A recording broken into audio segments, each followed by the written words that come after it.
Hey everyone, James here. Against his will, that is. Oh, will you shut up? This'll be fun. Now you just sit there and stew in your little hot seat there, Regis, while I grill you with these questions. It's time to make you sweat a little, Mr. On-Camera Boy. Okay, before we actually get started here, let me see if I've got this right. You set this up against my will. Yep. As a way to get back at me for supposedly mistreating you as my editor. Yep. And told people to ask as many questions as they wanted to. Yep. Sounds like you played yourself there, Kimosabe. Yep. Wait, what? How? Well, you did ask them to write as many questions as they wanted to, and well, you know me and how long-winded I can be. Well, at the end of the day, you've got to edit all this down. Once I'm done answering questions, I get to leave. Yeah, I would probably say I guess I didn't think this through. I would say so. Now, come on, chop chop. We're burning daylight here. Hand me the questions. Thank you. Now, let's see. Oh, I think this whole charade ties into our first question quite nicely. Abby asks, what's your relationship like with editing James? You know, just to simplify things here, I think we should take a moment to fully establish who we are. Like, for example, I am the original James, or James Prime, whereas editing James over there, well, around here I just call him EJ for short. From my perspective, our relationship is nothing but exhaustion. Year after year, you work me to the bone, trying to edit your inane dribble, and you expect me to produce gold. How many times can I listen to one man go on and on and on about how much he loves Disney, the Disney villains, musicals? I'm surprised I haven't gone mad. Well, if I mistreated you, worked you so hard, and am so annoying, why do you still edit my videos then? Oh, because I'm an editor, that's why. It's my one true purpose in life. Circling back to the question, I guess I would say truthfully, our relationship is a bit rocky at the moment, with the whole little revenge plot and all. And wait a minute, did you just call me EJ? You know I hate the nickname EJ. I know. And in all seriousness though, up until he wanted to go on his whole wannabe villain arc, he was a really great editor. I didn't even really mind the friendly ribbings he'd place in things now and again. I took it in stride, and honestly, it kind of made everything feel fresh when I would actually watch the finished product. He's a hard-working, diligent man, one that I'm very happy to have on the team. Flattery will get you nowhere, you know. It's not flattery if it's true. Whether or not you choose to believe it is a different story. Let's just get on to our next question, shall we? Okay. Here's one from Tony, and he asks, Mr. James, sir, I have a question. Which James do we hang out with? Blue Shirt Jim or Evil Red Shirt James? Or do you guys, take turns? Good question. In short, most of the time during VEDS, or in the rare one-off occasion where I upload something that isn't in a month that ends in September, you're dealing with me. That is, unless somebody chooses to self-insert themselves and announce a Q&A that I had no intention of ever doing. Now, good point in bringing up the color of our shirts, which is weird because I could have swore I had a red shirt just like that one, but I can't seem to find it anywhere. I wonder where it could have went. Are you accusing me of something? Because if you are, I have no idea what you're insinuating. Of course you don't. You also asked, Hey Jim, in your opinion, what is the most overrated, underrated, and your personal favorite Broadway show? Most overrated, I'd probably say, is Annie. I've never really liked Annie, not even the movie adaptations, especially not the 1982 one. It's also one of those shows that I would say is a 3-song musical, and it's because it's maintained relevancy and popularity simply because it has 3 songs in it that vastly outshine the rest of the soundtrack: Hard Knock Life, Tomorrow, and Easy Street. It's also one of those shows that I just think has become very much overplayed in regional and sort of community theaters. Most underrated, I would probably have to say Something Rotten. Something Rotten is just a very feel-good, heartfelt musical comedy. It's very Mel Brooks, The Producers-esque, about these two brothers in the Renaissance era trying to produce the world's first musical. I have a whole video on it from a couple of years ago if you want to go hear about that in more depth. But yeah, I'd probably say that is the most underrated. Personal favorite is kind of hard, but if I had to say anything, I guess I would say... Oh, let me guess. Aladdin. Actually, no, smartass. I was going to say that it would probably have to be between The Producers and Beetlejuice, because both of those shows, again, kind of like Something Rotten, are very feel-good musical comedies, but those two in particular are ones that I can put on the cast albums or watch the slime tutorials, if you know, you know, and just it immediately puts me in a good mood, Beetlejuice especially.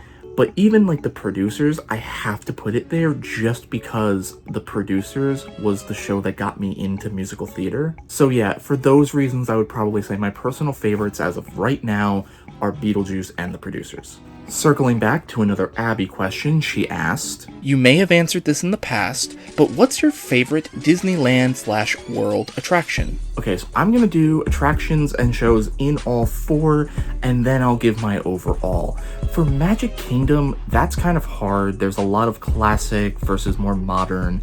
But if I had to guess what my favorites would be for attractions, I would probably say something like either a Buzz Lightyear Space Ranger spin, or a Many Adventures of the Winnie the Pooh, or Seven Dwarfs Mine Train, or even Pirates. And for shows, hands down, Happily Ever After. For Epcot, there aren't really a lot of shows at the moment in Epcot, so I'll just do attractions for that one. For Epcot, definitely it's either going to be Test Track or Soarin' for attractions. For Hollywood Studios, again, this one's probably the easiest out of all four for me to actually give my opinion on. Hollywood Studios, hands down for attractions, it's either Rise of the Resistance or Mickey and Minnie's Runaway Railway. And for shows, it's Fantasmic. Animal Kingdom, I would also say, is probably a little easy, because for that one, I'm gonna say for attractions, it's either Dinosaur or Kilimanjaro Safaris, and for shows, either Finding Nemo, The Big Blue and Beyond, or Festival of the Lion King. She didn't say for all four parks. She specifically asked resort-wide. Actually answer the question this time, and no shows this time. She specifically said attractions. I know, okay, Mr. Bossy? I was getting to it. Okay, so if I had to say resort-wide, if I was down there for an hour, probably not an hour, but if I was down there for an hour and I could only do one thing and then I had to leave, I would probably have to say, and I don't know if this would be a controversial choice, strictly talking about attractions, I would probably say Rise of the Resistance, because Rise of the Resistance is a lot of different rides rolled into one. And they did such a damn good job with that one. Like, you literally feel like you're in a Star Wars. So yeah, I'd probably have to say that one. Good question. Moving on, Tessa has asked, Oh dang, it's been a while since we've had a character like this in VEDS. Love that. Thank you. Shut up. What's a white whale of your collection that you desperately want but haven't been able to get? You know, I've been extremely lucky and privileged that over the last year and a half, 2 years, that I've actually managed to get a hold of a lot of the white whales that I've wanted for a really long time. Just as a couple of examples, the cameo from Jonathan Freeman that I showed you guys earlier in the month, and as an addendum to that video, the autograph of Jonathan Freeman, the D23 gold member Mickey statue that was like silver, the Broadway style Aladdin lamp, the movie style Aladdin lamp. However, if there's one thing that will be a forever white whale, it would have to be an autograph from the genie himself, Robin Williams, which I will now never be able to actually have because, well, obvious reasons. Moving right along, Shelby asks, If you had to put a number on it, how much do you think your whole collection costs? Just an estimate. Don't plan on stealing it, unless... Okay, so I'm not gonna lie, that's a very hard question. I know it seems easy, but it's actually very hard because there's a lot back here. You've got Funko Pops, you've got statues, you've got Blu-rays, you've got 4Ks, you've got video games, you know, you've got shelf lights. You know, it's a lot.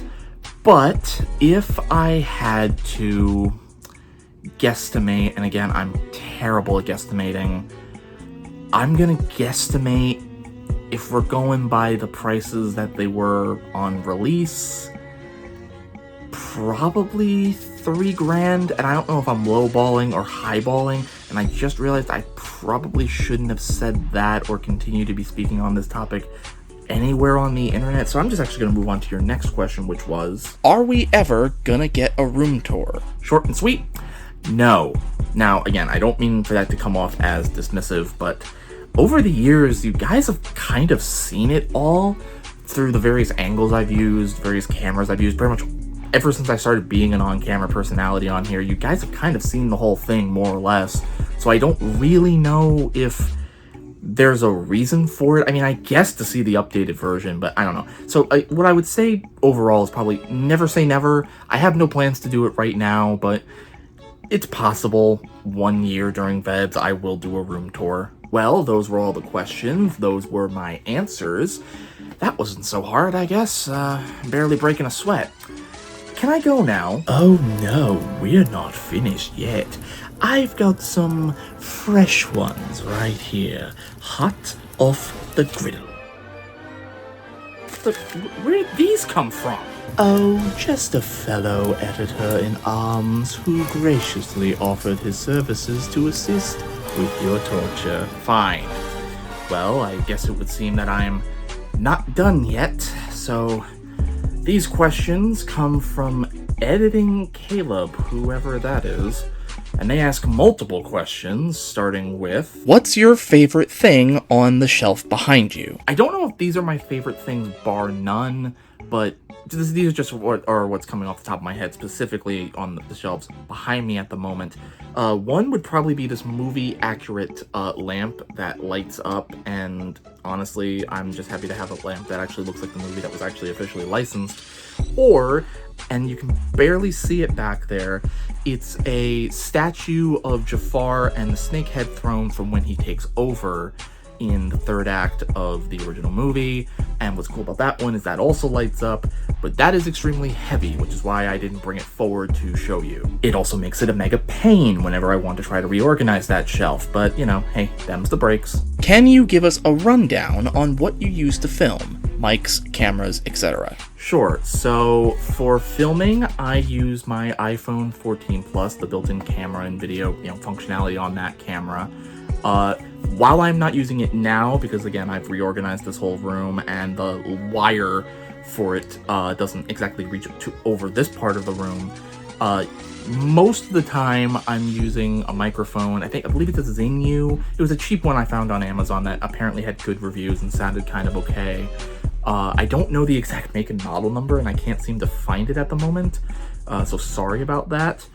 But apart from that, and like OBS to capture the audio and any other footage I need, and Movie Studio 16 Platinum, I think it's a Sony product, to edit the stuff with, that's pretty much all I use to make this stuff. It's a very, fairly simple operation. If you had to swap two Disney villains, i.e. putting Ursula into 101 Dalmatians and Cruella into The Little Mermaid, who would you swap and why? Okay, so this is actually a very interesting question. This could almost be a VEDS video for next year on its own, but because I'm being forced to answer it right now, I guess if I'm thinking about it, because you don't want it to be too one-sided, right? You don't want it to be too one-sided of a trade, or to have one side be OP and the other one be kind of nothing. So what's coming to me right now is you could swap Gaston and Scar, and I think that would be kind of cool to see, because, I mean, a Beast versus Scar fight, I think would be very cool to see in sort of that classic 2D animation. And for the Gaston side, I don't think Gaston would have any issue taking out Mufasa and Simba, which, I mean, you know, Scar kind of screwed the pooch on that one. Again, that's kind of what I'm thinking right now, but maybe in the future, in a future VEDS, I'll get back to you on that one, because I actually really do like that question. You're not supposed to like this. Oh, come on. You did say this would be fun. I meant fun for me, not you. Anyways, Final Cut Caleb also added, What's your biggest video game disappointment? Overwatch 2. Kidding. I'm kidding. Or am I? I'm kidding. Seriously, I'm kidding. I guess looking at the bigger picture, for games that I've played that I was disappointed with, this one actually I guess wouldn't be because of the game itself, but I guess the things surrounding it. I don't know if anybody remembers this. There was a Friday the 13th game where you could either play as the killer or the campers, and it was kind of the strategic game. Me and my friends played it a lot when it was brand new, and it was a lot of fun.